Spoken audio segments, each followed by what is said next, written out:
an Alicia-centered episode. Fuck yes. Fuck yes. Like, I have been wanting an Alicia episode for a while now, because, to be honest, she's best girl. Like, she's one of my favorite female characters of Tales of Zestiria. I've liked her personality, I've liked her willpower, I've liked the passion that the voice actor puts into the character. I mean, there's just so much about Alicia I truly enjoy, and I love how she inspires loyalty in her soldiers. It's so good to see an episode focused on her, entirely focused on her. I mean, yes, there was a scene or two with Sorey, but overall, it was pretty much 98 to 99% focused on Alicia and what's going on around her and what problems she's currently facing. And I know many might not care about this episode. I know many might say, like, what the fuck is this? Let's get back to Sorey. But personally, I love episodes like this. As I've said it many times in the past for other series I've reviewed, I love episodes and I love chapters of manga that focus on side characters and develop them. We get to see their perspective, their portion of the story besides always just the main character and what they're doing, because there's just so much going on. And thanks to, you know, Alicia being a squire of Sorey, she should be considered as a main character, not just as a support slash side character, but as a main character, because she is a squire, so she has her own role to play in Tales of Zestiria. Not just Sorey, where how he's going around the place trying to purify the lands and stuff, but also Alicia has her own role too. And the same can be said about Rose too, because she now should be considered a main character because of her role as a squire. So with this episode, we see what's been going on and what's kind of been going on with her troops, to how she's been constantly having to run away from people hunting her down,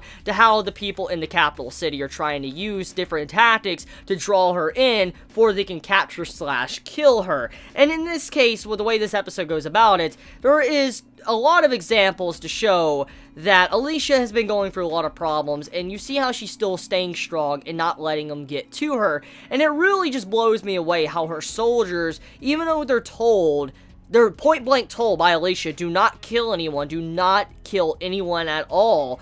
They're told that, and they still follow her to begin with. Because you gotta realize, in the middle of war, when stuff is going down like what we're seeing in this episode, as a soldier, it's probably going to be hard not to kill someone. I mean point blank. Yes, killing is wrong, but when your life is on the line, and people are hunting you down, and they're drawing a blade, pointing it at your throat, about to kill you, it's going to be hard not to kill that person. It's going to be really fucking hard. I mean, it takes a lot more strength and willpower to be able to stop yourself from killing a person trying to kill you, and just knocking them out or just disarming them. I mean, it takes a lot more power and willpower to do that. And seeing how they continuously follow Alicia just shows you how strong she is, and how, you know, people respect her for who she is, and how she just commands such loyalty from her entire troops.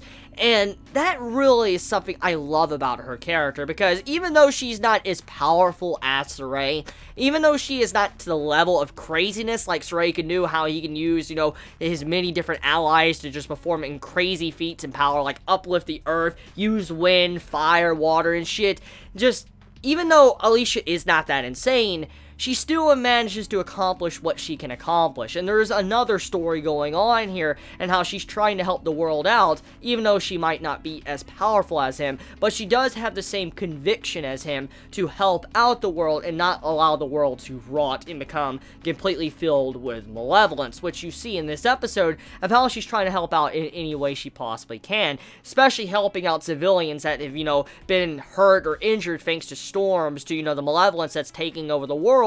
You see how she went out of her way to help out citizens, which shows once again what type of character she is. Because you gotta realize, once again, she's being hunted. People are hunting her down to kill her and her troops.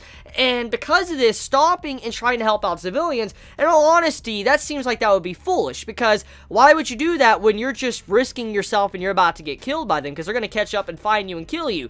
But she cares enough about these people, the people of, you know, the land, to where she actually wants to help them out, make sure they're not suffering or miserable. So she is a really good person to do something like this, even though her own life is on the line. And she was risking herself. She was willing to do something like this for the people in this episode, stand in front of them and help them out, and even defend them against something that she can't even fight. When you saw this Hellion pop up and all that, and thanks to Zaveid, I think that's his name, Zaveid, how he helped out to, you know, take out this Hellion, it just shows that she's willing to put her life on the line for everyone else. Even though she knows she can't purify it, she'll do anything she can to protect them and help them out, because that's just the type of person she is.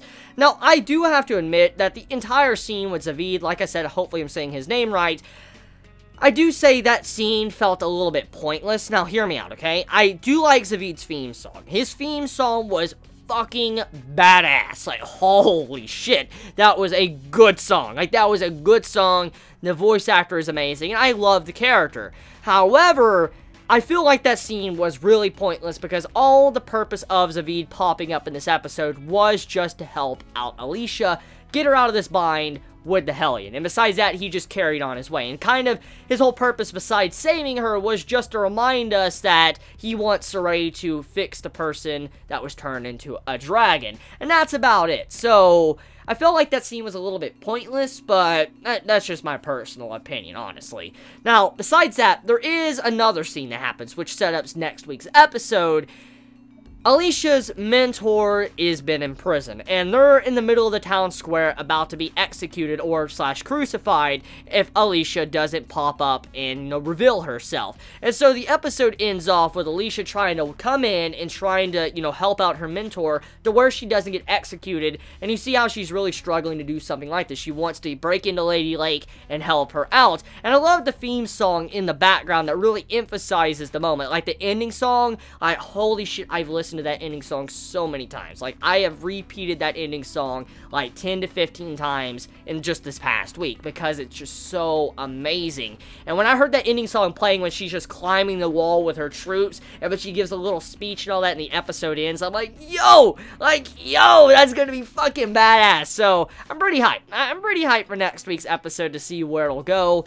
But overall, an enjoyable episode, and I love Alicia, you know, centered episodes. So let me know your thoughts in the comments below. You have a wonderful day or night wherever you live. Please be safe. Chibi out.